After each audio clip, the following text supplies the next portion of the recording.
Vamos a trabajar con un tema importante, un tema trascendente para todo ser humano.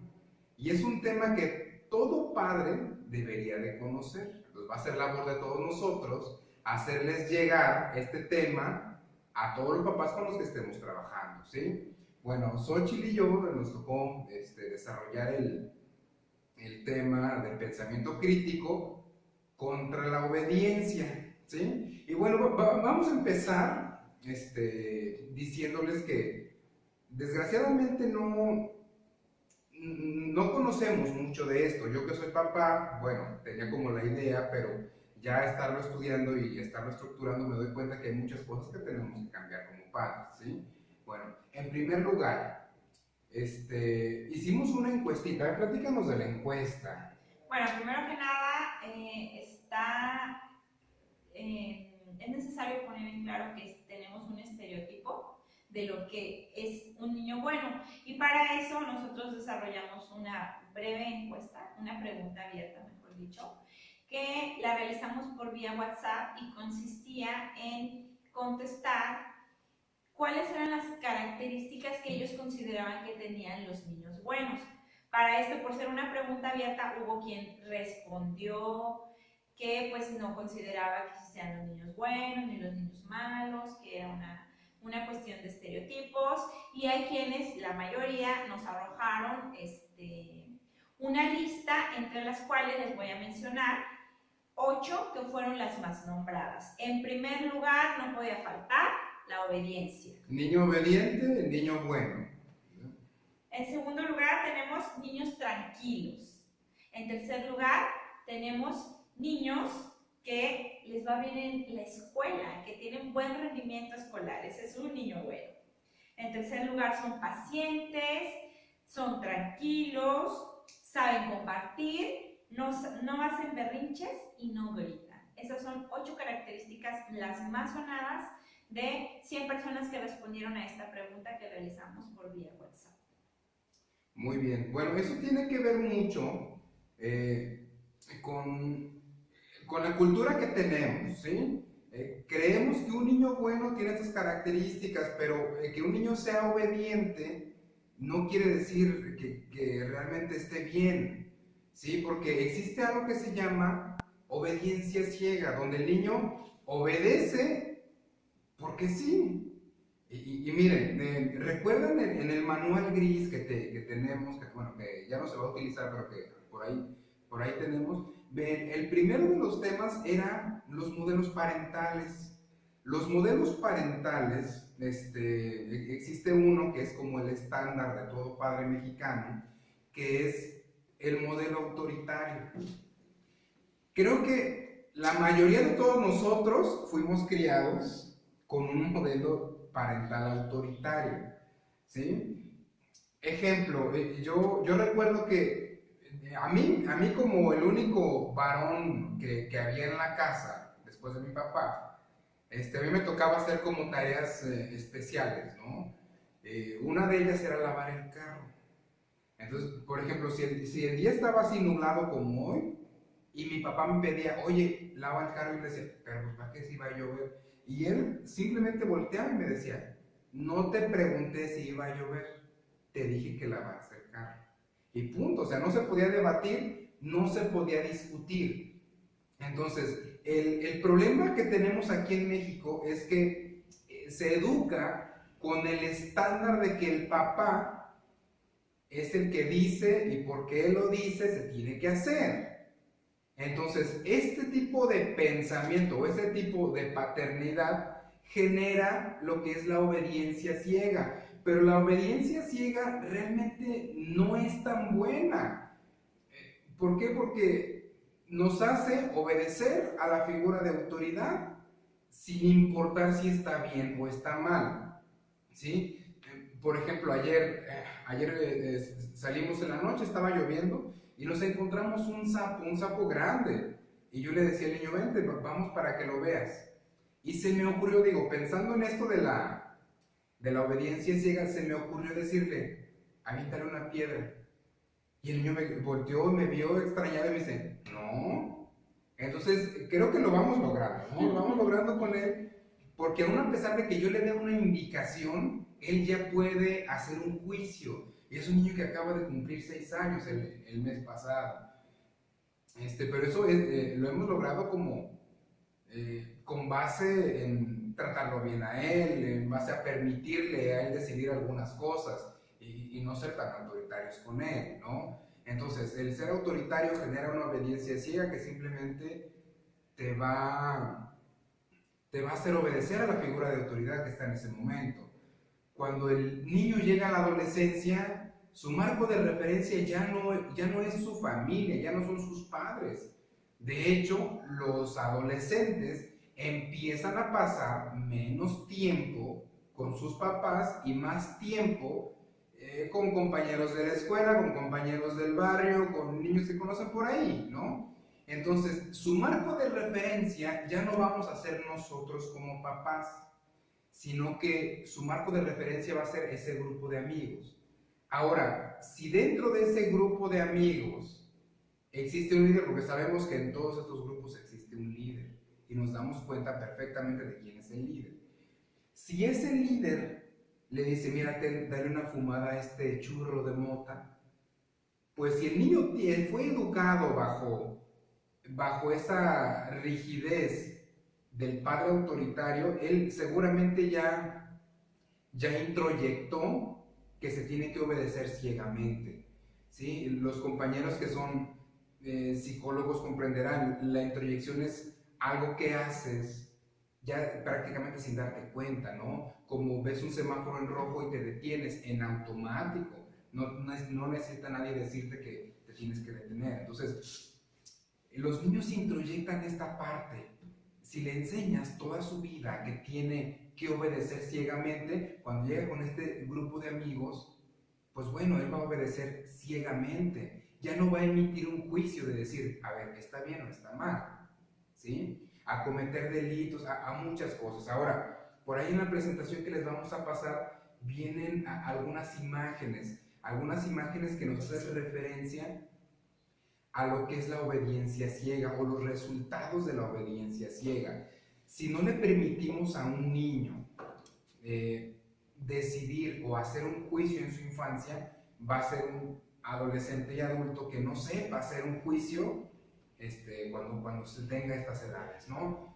Por ejemplo, ahí puse una imagen de abuso sexual.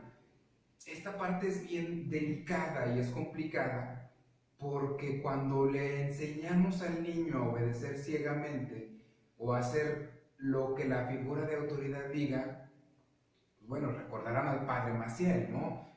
Fue un sacerdote católico acusado de abusos sexuales, ¿no? Y no de solo un niño, sino de muchos niños.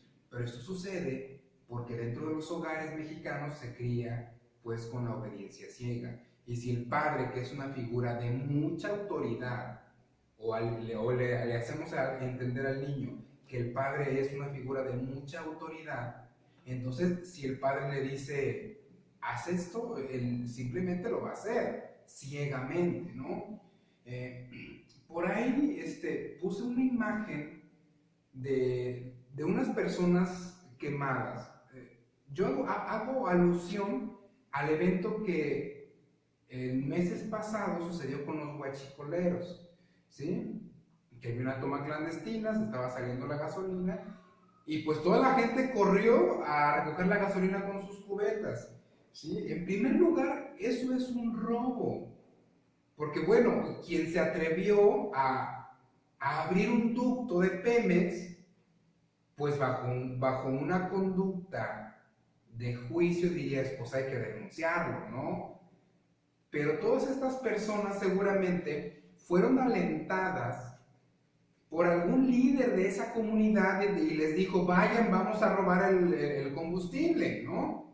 Ahora, ¿qué persona con tan poco juicio se atreve a ir a un lugar a bañarse de gasolina? O sea, es completamente ridículo y absurdo.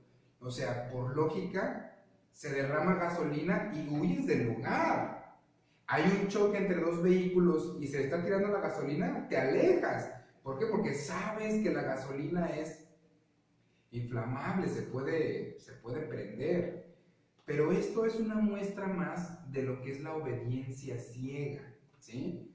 La obediencia ciega afecta no solamente a los niños, sino como por ahí hay una frase que dice que infancia es destino. Si el niño fue criado con obediencia ciega, pues bueno, cuando es adulto va a continuar con esta obediencia ciega, ¿sí?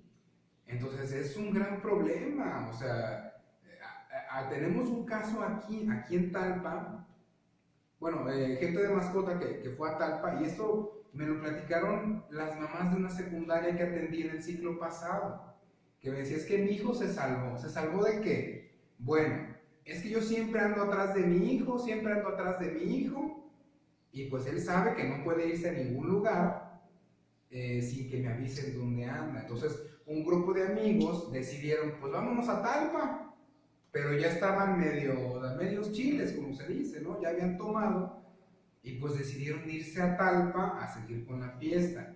Entonces, el hijo de esta señora se negó a ir, ¿no? Pues sabes que yo no voy, a mí sí me regañan, a mí sí me van a buscar, o sí se van a dar cuenta de que yo me voy a ir. Entonces él no fue. Pero los que sí obedecieron al líder, los que sí fueron educados con obediencia ciega, sí se fueron a Talpa, pero a media carretera se desbarrancaron y fallecieron. ¿Sí? Entonces, es una experiencia que, pues, muy reciente, que me la acaban de platicar ahora en el siglo pasado, pero es una muestra más de lo que ocasiona la obediencia ciega. Entonces, creo que lo ideal aquí sería educar con el pensamiento crítico. Bueno, ¿qué se pretende lograr con lo que es el pensamiento crítico? Bueno, aquí ya nos acaba de mencionar varios motivos por los cuales creo que podemos motivar a los papás a generar estos cambios y pretender lograr el pensamiento crítico. Entonces, ¿qué es lo que queremos lograr en un niño, en un adolescente, en un adulto, teniendo pensamiento crítico? Primero que nada, pues una capacidad de análisis. Ellos, entre mejor analicen las situaciones, podrán tomar una mejor decisión de qué conducta, qué comportamiento van a tener. Esto pues va a ser mediante la reflexión, que es otra de las cosas que queremos lograr. Otra cosa que queremos lograr es la empatía, el que ellos tengan una capacidad para debatir, para defender sus ideas, que sepan argumentar, que tengan creatividad para resolver los problemas, que tengan compromiso y también que día a día vayan adquiriendo más información. Entonces, ¿cómo vamos a lograr todas estas cualidades? Pues empezando con pequeños cambios. Y pues ahorita les voy a proponer una lista de cambios que podemos implementar simplemente en la manera en que les hablemos a nuestros hijos.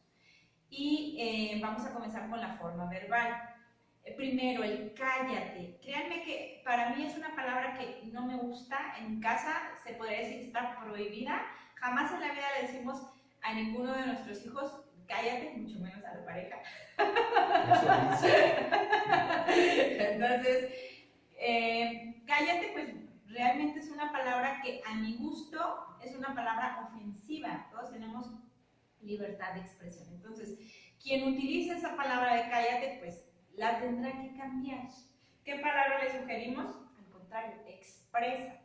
¿Okay? Dime qué es lo que sientes, dime qué es lo que tienes, porque muchas veces el niño quiere argumentarnos, pero como que la estructura de su argumento muchas veces no tiene sentido, o más bien no tiene sentido para nosotros. Entonces, lo más fácil realmente es cállate. Y lo he visto, me lo han platicado, pero el problema es que también lo he visto en maestros, fíjense. Tristemente. O sea, tristemente lo he visto en maestros. Entonces, Dios mío, pues si queremos educar, queremos mejorar el país, como un maestro se atreve a decirle a un niño, cállate. Muy bien, lo segundo que tenemos que cambiar verbalmente es el obedece.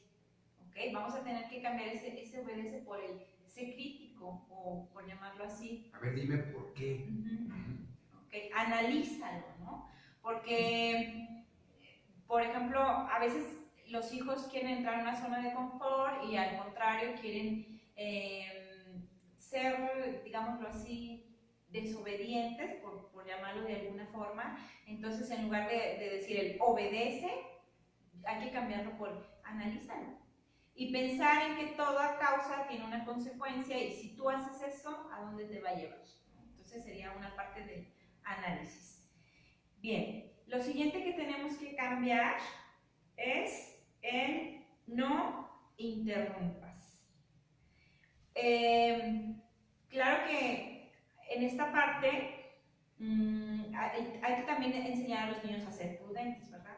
Simplemente a veces ellos quieren cuestionar en el momento que no es adecuado, quieren hacer comentarios en los momentos que no son los adecuados. Entonces sí, hay que tener muy buena comunicación con el niño mira, mi amor, puedes expresar lo que me quieras decir, pero busca el momento adecuado. O quizá prevenir al niño, ¿no? Porque, bueno, algo que hacemos nosotros, por ejemplo, ahorita los niños están aquí y les advertimos y les superadvertimos que, a ver, vamos a grabar un video, necesitamos que estén en silencio, que no corran, que no griten, o sea, preparar al niño también es importante. Si vas a tener una reunión y no quieres que te interrumpan, bueno, pues platícalo con ellos, o sea, hazles entender que no va a ser el momento mientras tengas tu visita, porque muchas veces culpamos al niño, ¿no? De que es que interrumpes y sí nos llega a molestar, la verdad es que sí molesta, pero prevenlo. Ahora sí que quien tiene la responsabilidad eres tú como papá, entonces tienes que prevenir que estas situaciones se den, ¿sí? Entonces hay que prevenir, simplemente hablar con el niño y hacerle entender. Bien, entonces tenemos que cambiar el no interrumpas por dialoga y claro, buscando el momento adecuado. Siguiente, tenemos que quitar el no preguntes. Claro que nosotros estamos aquí para tratar de resolverles todas las preguntas que se les ocurran, pero también hay que motivarlos a que ellos encuentren su propia respuesta, ¿no? Porque luego pasa simplemente con una definición de una palabra. Ellos llegan y te preguntan por una palabra, tú les das una definición y sin embargo el contexto en el que ellos la buscaban no cuadra tu definición, entonces a mí llegan y me preguntan algo y primero digo, a ver mi amor, ¿en qué lo escuchaste? Como para estar en la misma sintonía y saber más o menos qué es la respuesta que buscan, pero también hay que invitarlos a que ellos tengan la creatividad de deducir qué significa esta palabra. Entonces, siempre que ellos nos hacen una pregunta, yo los invito a que me digan, ¿y tú qué piensas? ¿Y tú qué crees? Como que ellos me den primero una respuesta anticipada a la mía y ya conforme lo que él me diga, ya yo le complemento su respuesta. Entonces, claro que eso de no preguntes no va con el pensamiento crítico. Sí, que me acordara de mi papá de repente nos sacaba a pasear y pónganse los zapatos, vístanse que vamos a salir. Y preguntamos, ¿a dónde vamos? Y su respuesta era, al infierno, ¿no? Y de repente, como que tú cargas con esa cultura pues de tu casa, y se lo he llegado a decir 2 o 3 veces a los niños, pues, pero no es lo correcto. Hay que permitirles que ellos pregunten. Realmente las preguntas son las que dan el conocimiento. Bien, entonces tenemos que cambiar el no preguntes por el sé creativo, trata de buscar tu respuesta. Siguiente, el no te muevas. Bueno, pues hay que tener bien en cuenta que pues los niños no son muebles, dice Memo. Los niños claro que se tienen que mover, es parte de su desarrollo. Un niño para empezar a escribir tiene que aprender a brincar, tiene que aprender a desplazarse para la izquierda, para la derecha. Entonces, es parte de su desarrollo el que se tengan que mover y desgraciadamente esto, conforme a los avances de la tecnología y la disponibilidad que tienen los niños con la tecnología, se ha ido viendo afectado. Entonces, es bien importante que nosotros como papás tengamos en cuenta que tenemos que limitar el uso de la tecnología y tenemos que promover el movimiento en los niños, porque Sabemos que cuando un niño está entretenido, ya sea con la tele, viendo algún video, jugando con un celular o una tablet, claro que se le pasa el tiempo volando y claro que uno podría decir, ay, qué alivio, ahorita mientras él está ocupado en esto, yo me puedo enfocar en otra cosa, pero seamos realistas, los celulares, la tecnología, la televisión, no son nada más. Entonces, yo la verdad no me considero de las personas que les guste satanizar las cosas. En mi caso, mis niños sí tienen permiso de ver 1 hora al día, ya sea de o videos o juegos, nosotros controlando qué contenidos están viendo. Y creo que también hay muchas cosas buenas, hay cantidad de aplicaciones que también sirven para su desarrollo, y no soy de las que digan no, nada de celular, nada de tele, claro, se vale, pero limitado. Entonces, hay que promover que se muevan, hay que salir con ellos a caminar, hay que permitirles que brinquen, hay que motivarlos a que aprendan a andar en bicicleta, en patines, a que tengan retos, a que se cansen. Y es que tal parece que ya como el movimiento de los niños ya molesta pues a los papás. O al menos eso es lo que yo me di cuenta en los preescolares, ¿no? Que una de sus quejas era esa, precisamente. Que, ay, no, es que no se está en paz. A ver, ¿no está en paz? ¿En qué sentido? Es que se sube a los sillones, es que hace esto. Pues es que es lo que un niño normal debería hacer. Pero yo no sé por qué en los adultos lo vemos mal cuando nosotros pasamos por eso también, ¿no? Yo no salía de la calle, o sea, era jugar al changás, jugar al trompo, jugar al valero, y era puro movimiento. Ahora, quizá por las condiciones que son diferentes y los tengas todo el día dentro de tu casa, pues te moleste, ¿no? Que te rompan algo, etcétera, yo no sé. Pero bueno, hay que permitirles que se muevan. Siguiente, no cometas errores. Bueno, no sé si de veras haya padres que digan eso a sus hijos. Creo que el cometer... Sí, no sé, es que sí los hay. Bueno, creo que el cometer errores pues también es parte de nuestro desarrollo, es como el seguir el método de prueba y error, ya probé esto, no me funcionó, el que sigue. Entonces, creo yo que el cometer errores es fundamental y es una manera en la que podemos aprender. Entonces, si hay algún papá que utiliza ese no cometas errores, pues tenemos que cambiarlo. Y entonces esa parte es asume riesgos. Hay que cambiarlo por asume riesgos, inténtalo. Todo se tiene que probar en la vida y pues bueno, un niño no va a aprender si no se equivoca. Y nosotros adultos, a partir de que nos equivocamos, pues son nuestras mejores oportunidades para aprender. Bien, y por último tenemos el no molestes. Bueno, yo creo que así como que un niño tenga la intención de molestar y diga, ahorita voy a ir con mi papá y lo voy a molestar, no creo que sea su intención. Sin embargo, pues a veces no nos agarran como tan despejados mentalmente o tan descansados y llegan a tener actitudes que pueden ser molestas para nosotros. Entonces, ese no molestes definitivamente se tiene que cambiar, y por el que lo vamos a cambiar es por defiende tus ideas. Y bueno, aquí retomo, yo pienso que hay que trabajar mucho con los niños el no ser imprudente, el desarrollar la empatía.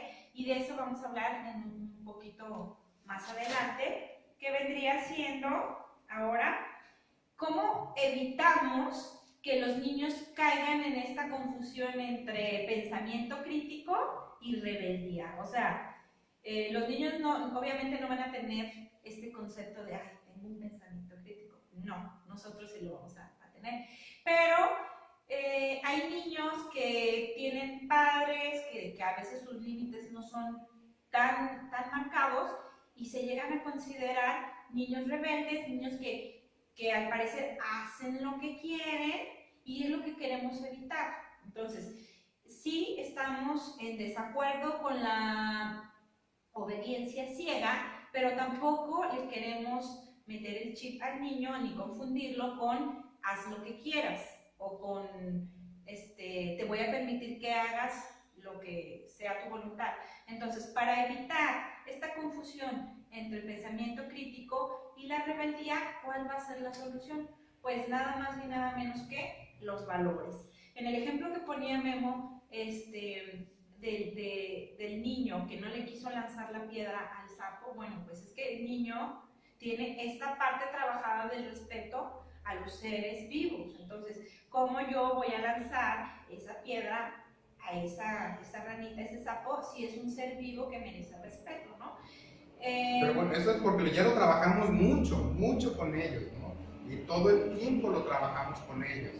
Desde que ven, ayer antier abrí la puerta y se metió un gato ajeno. Y el gato que tenemos nosotros ahí le puso una arrastrada. Y ellos estaban molestos con nuestro gato porque agredió al otro, ¿no? Porque bueno, es su naturaleza, pues. Pero ellos ya tienen como bien implantado el chip de respeto hacia los animales. Y no es porque nosotros, ay, se nos ocurrió el pensamiento crítico, respeto, no. Porque todo el tiempo trabajamos los valores. O sea, no puedes empezar a trabajar pensamiento crítico si no tienes valores bien cimentados, ¿sí? Bien, entonces como sabemos, pues el respeto es el valor, por ahí había escuchado que le daban la categoría de el padre de todos los valores, porque definitivamente el respeto es esencial. Por ahí hay una frase que dice, para llevarla bien no se necesitan las mismas ideas, se necesita el mismo respeto. Entonces es fundamental que siempre se tenga respeto hacia la manera de pensar de los demás, hacia los seres vivos, hacia las cosas ajenas. Entonces el respeto va a ser una clave principal en el pensamiento crítico para evitar que llegue a la rebeldía. Otra va a ser la humildad. Otro valor también muy importante para llegar a tener pensamiento crítico es la responsabilidad y la valentía. Con estos 4 valores podemos evitar que el niño caiga en esa parte de hacer lo que quiera, no tener límites y confundir el pensamiento crítico. Ahora, ¿cuáles van a ser las ventajas de educar con pensamiento crítico? Bueno, pues como mencionaba Memo con el ejemplo del choque automovilístico, pues una persona que tenga pensamiento crítico va a tener esa capacidad de razonar y decir, bueno, esto me conviene, ¿qué puede pasar? Puede que mis padres se enteren, puede que no se enteren, pero ¿y si en el camino algo pasa, chocamos, nos accidentamos? Entonces, educar con pensamiento crítico les da las herramientas para analizar, para ver más adelante, para empezar a relacionar causa-consecuencia. Entonces, esa sería una de las ventajas de tener pensamiento crítico.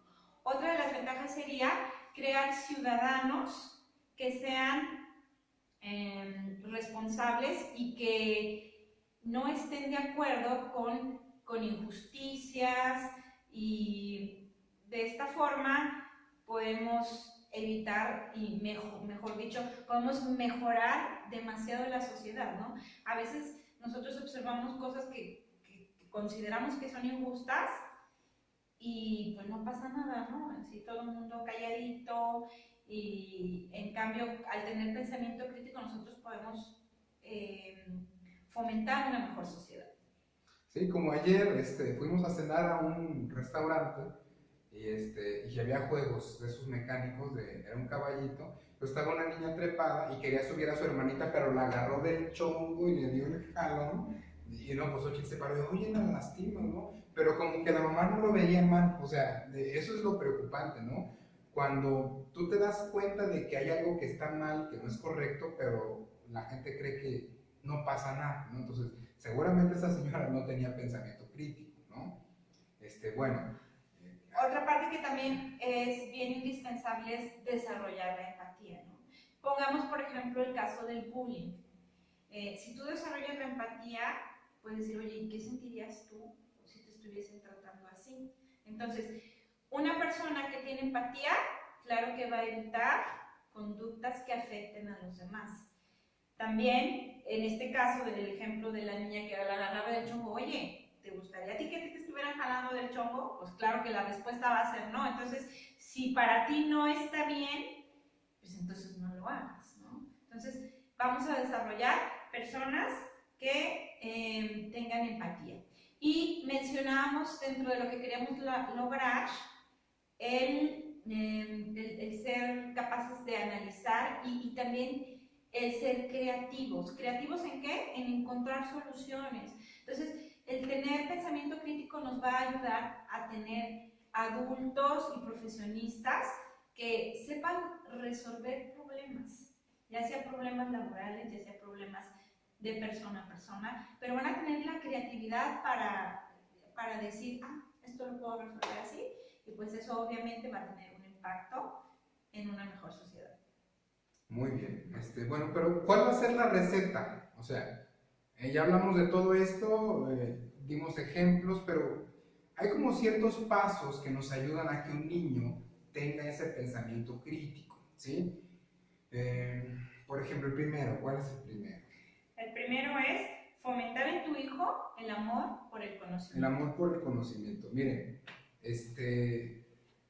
hay una localidad que se llama Tecuani, en el que un caso que me quedó como pues muy grabado, ¿no? Porque la mamá me decía, es que el niño no quiere hacer tarea, y batallo porque haga tarea, y no sé qué, y llora, y él no quiere hacer tarea, y bueno, señora, y se sienta usted a hacer tarea con el niño, todos los días es la misma batalladera. Bueno, y su esposo, el papá del niño, ¿le ayuda? No, pues es que él llega y ve la tele. Entonces el niño quizá tiene un marco de referencia de una persona que no se interesa por el conocimiento. Entonces, ¿cómo tienes que hacerle tú para que el niño se interese por el conocimiento? Pues estar realmente con él y enseñarle. Si el niño de una sola pregunta, puedes pasártela todo el día buscando información, ya sea en internet, en la biblioteca. Aquí en Mascota tenemos biblioteca pública, entonces yo supongo que en todos los ayuntamientos debe haber una biblioteca pública, ¿sí? Por ejemplo, si vimos unos murciélagos y mi niño, oye, pero los murciélagos, ¿qué son? Y pues bueno, nos pusimos a ver videos de murciélagos, de decirle, es un mamífero, ¿y qué es un mamífero? No sabía que era un mamífero, le expliqué. Entonces, si tú muestras interés por el conocimiento en general y jalas al niño a buscar ese conocimiento, el niño en automático se va a interesar por el conocimiento. Entonces, parte del pensamiento crítico es conocer. Y si no sabes, buscar la información. Entonces, es bien importante que fomentemos eso en los niños. Bueno, aparte de que académicamente pues les va a servir un montón, ¿no? Pero desgraciadamente aquí en México eso no se ve mucho. Pero tenemos que hacer un poquito el esfuerzo porque los niños busquen sus propias respuestas, ¿no? Que busquen por ellos mismos el conocimiento.